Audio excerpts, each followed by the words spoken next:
வணக்கம் நண்பர்களே. திமுகவில் தொடர்ந்து கனிமொழியை புறக்கணித்து தான் எந்த ஒரு கட்சி நிகழ்வும் நிகழ்கிறது. அத்தனை முக்கியத்துவமான பணிகளும் அவருக்கு கொடுக்கப்படுவதில்லை. இதை திமுகவினுடைய வரலாறை முக்கியமாக அறிந்தவர்கள் இதை புரிஞ்சுக்குவாங்க. கட்சியை விட்டு ஓரங்கட்டணும், கட்சியில் மட்டுப்படுத்தி வைக்கணும் அப்படின்னாலே கட்சி செய்யக்கூடிய முதல் வேலை இன்றைக்கி கனிமொழி அம்மாவுக்கு செய்யக்கூடிய வேலை தான் அவங்க எப்போதுமே செய்வாங்க. இது திமுகவுடைய வரலாறு.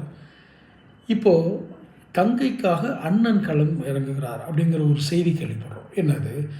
சேனல் அந்த சப்ஜெக்டுக்குள்ளே போகிறதுக்கு முன்னாடி சேனல் சப்ஸ்கிரைப் பண்ணாதவங்க சப்ஸ்கிரைப் பண்ணிக்கோங்க, நோட்டிஃபிகேஷன் பில் பதிவு பண்ணிக்கோங்க.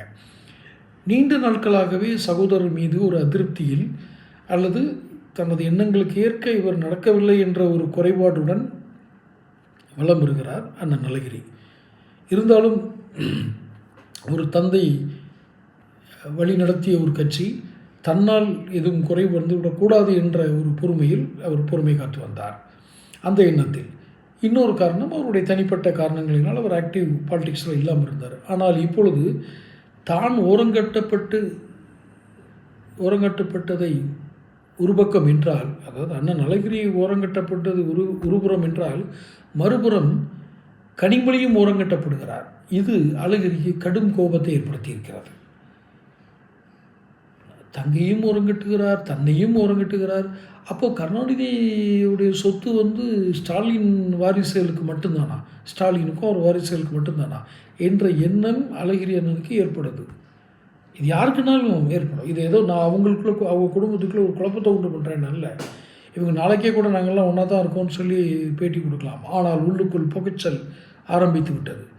தொடர்ந்து தான் புறக்கணிக்கப்படுகிறோம் என்பதை கனிமொழியும் உணர்ந்திருக்கிறார்.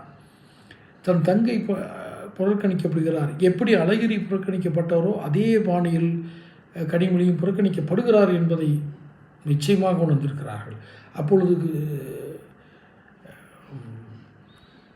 அழகிரி அண்ணன் கட்சியிலிருந்து நீக்கப்படும் பொழுது அல்லது புறக்கணிக்கப்படும் பொழுது அவர் தந்தை கருணாநிதி இருந்தார்.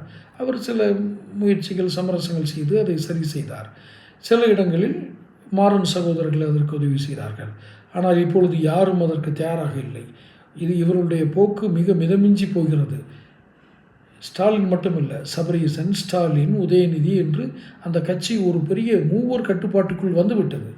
இப்படியே போச்சுன்னா அடுத்த வாரிசுகளுக்கு எந்த இடமும் கொடுக்காம போகிறது எப்படி நியாயமாக இருக்க முடியும்? அதை எப்படி ஏற்றுக்குவாங்க? அதனால் தங்கைக்காக களம் இறங்குகிறார் அண்ணன் நலகிரி. பல அதிரடிகளை அரசியல் பார்க்கும். தொடர்ந்து பார்ப்போம். சேனல் சப்ஸ்கிரைப் பண்ணி